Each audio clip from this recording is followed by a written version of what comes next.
Hello boys and girls, important update जोसा की आ चुकी है और मैं चलता हूँ अब डायरेक्ट आपको दिखलाता हूँ कि क्या इंपॉर्टेंट अपडेट आई है जोसा की।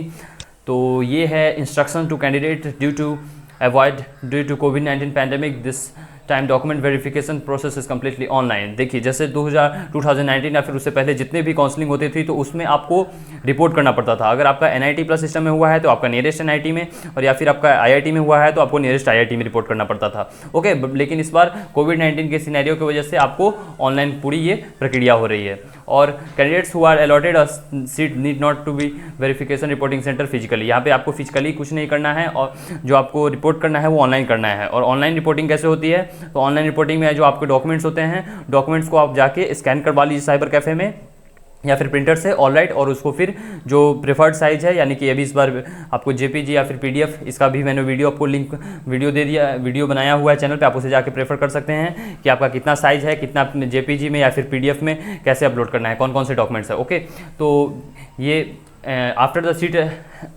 seat has been allotted to the candidate, he is required to log on to their account JOSA 2020 portal to accept the allotted seat and strictly follow the JOSA 2020 schedule and the subsequent activities. They are also advised to start a process at the earliest without waiting for the last day of the scheduled deadline in order to avoid the last minute. हाँ, तो ये कहा गया है कि आपको जितना जल्दी हो सके अगर सीट अलॉट हो जाती है तो जितना जल्दी कर लीजिए वो सही है, लेकिन आपको ये इसके भरोसे नहीं रुकना है कि लास्ट दिन में, और आपको जितना जल्दी हो गया अर्लीस्ट करना है और शेड्यूल को फॉलो करते रहना है। Okay, based on the candidates rank, his और her category and the choices of the program, he has been professionally allotted a seat in the academic program and the institute shown in her log. Okay, यानी कि ये कहा गया है कि जो जोसा में आपने चॉइस फिल किया था उसके हिसाब से ये आपको अलॉट किया गया है सीट।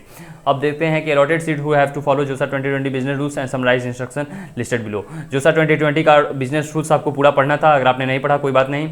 और फिर ये जो इंपॉर्टेंट इंस्ट्रक्शंस दी गई है, अब मैं आपको इसको बारीकी से समझा देता हूँ। तो candidate is required to submit the willingness option. Willingness option पे भी मैंने एक वीडियो बना रखा है चैनल पे, आप जाके उसे प्रेफर कर सकते हैं। ऑलराइट, तो फ्रीज, फ्लोट, स्लाइड, ये तीनों ऑप्शन मैंने डिटेल में बताया है वहाँ पे। और आपको ये जो विलिंगनेस ऑप्शन है वो तो पक्का सबमिट करना होगा, इसके सबमिट के बिना आप आगे नहीं बढ़ सकते हैं। Alright, candidate is required to upload the applicable document as per the list of the documents in the business rules. तो बिजनेस रूल्स में जो डॉक्यूमेंट्स दी गई थी वही डॉक्यूमेंट्स आपको अपलोड करने हैं, उसकी यहाँ पे समरी दी गई है। आप देख सकते हैं कि क्लास 10th की marksheet, class 10th certificate, birth या फिर बर्थ सर्टिफिकेट, तो आप यूजुअली प्रेफर कीजिएगा कि क्लास 10th की सर्टिफिकेट ही आप फिल करेंगे क्योंकि आपके पास होगी। ओके, क्लास 12th की मार्कशीट, इसका या फिर state of eligibility proof. State of eligibility proof ये होता है कि आपने 12th कहाँ से पास की, और वही आपका मार्कशीट जो कि उसमें भी लिखा रहता है स्कूल और कॉलेज का नाम। तो यहाँ ये आपका क्लास 12th का मार्कशीट जो है स्टेट ऑफ एलिजिबिलिटी का भी काम करता है। थर्ड आपका है category certificate, EWS, OBC, NCL, SC, ST if applicable.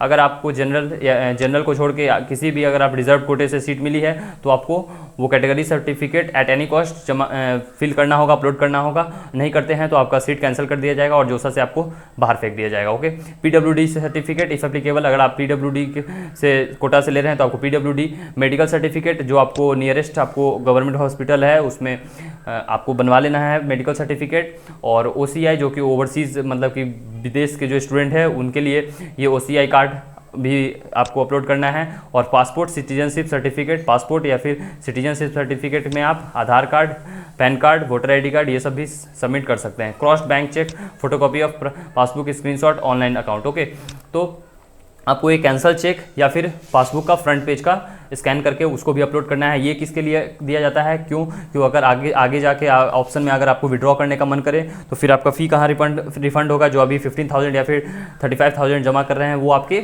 उसी खाते में आएगा। ओके, DS सर्टिफिकेट मतलब क्या होता है? Domicile certificate. ओके, इसको हिंदी में कहते हैं आवासीय प्रमाण पत्र। तो ये भी आपको सबमिट करना है। पे the seat acceptance fee. Okay, आपको सीट एक्सेप्टेंस फ़ी भी पे करना है जो कि है 35,000 for general EWS and OBC NCL। ये तीनों कैटेगरीज़ के लिए आपको 35,000 पे करने हैं और अदर कैटेगरीज़ को आपको 15,000 पे करने हैं। ओके, ये इसमें कौन कौन से कैटेगरी आ जाती है? SC, ST, PWD किसी भी कैटेगरी से हो उसको 15,000 ही लगेगा।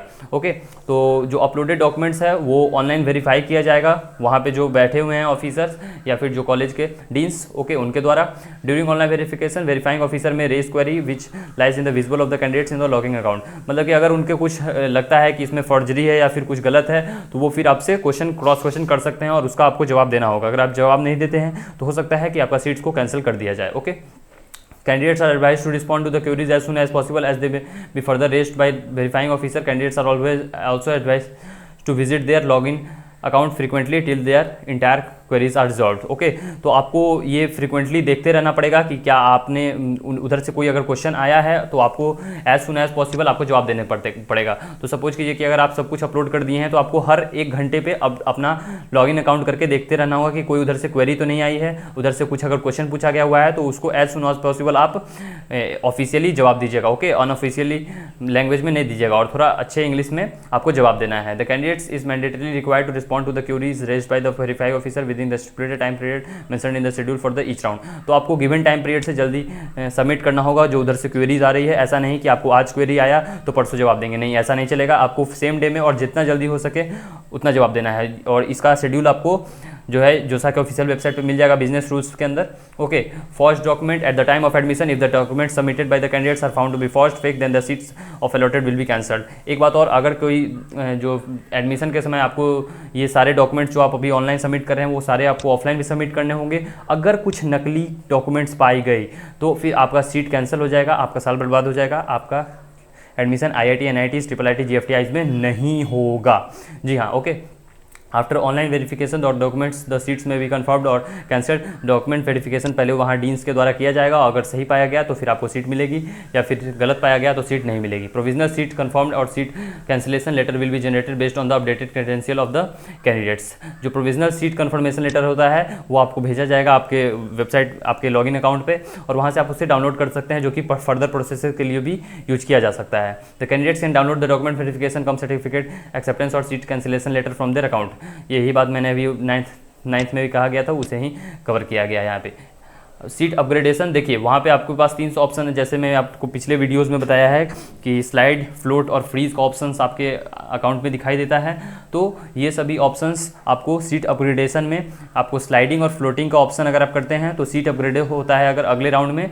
तो ये allotted seat, if I see is allotted different seat in a subsequent he is currently offered seat with the automatically be forfeit. तो ये कहा गया है कि अगर आपको जो आने वाले नेक्स्ट राउंड है उसमें अगर इससे बढ़िया, सपोज कीजिए कि आपका 15th नंबर पे कोई कॉलेज और ब्रांच था वो पर दिया गया सीट में, तो फिर अगले राउंड में अगर आपको 15 से ऊपर 13 दिया गया तो आपका 15th कैंसिल हो जाएगा और आपका जो मेन होगा वो 13th होगा। Okay, in the subsequent round candidate with slide float option may have check their account for their upgradation in their allotment and may have update their option. तो ये अगर स्लाइड और फ्लोट करते हैं तो चेंज ऑफ विलिंगनेस का मैंने भी एक वीडियो बनाया हुआ है, उसे भी आप ऑफिशियल वेबसाइट पर भी जाकर पढ़ सकते हैं। उसके हिसाब से वो अपना अपडेट कर सकते हैं कि ये चेंज ऑफ विलिंगनेस में ऑप्शन में क्या था। Okay, in case the candidate has been allotted a seat to NIT plus system in one round his upgraded IIT subsequent rounds और वाइस वर्सा कैंडिडेट ने not claim the previously allotted seat. हाँ, ये कहा गया है कि अगर IIT और NIT सिस्टम में अगर आपको पहले कोई सीट मिला गया था, बाद में उसके बाद अपग्रेड होकर कुछ अच्छा सीट मिल जाता है तो आप पिछले वाले सीट पे क्लेम नहीं कर सकते हैं, इसलिए आपको चॉइस फिलिंग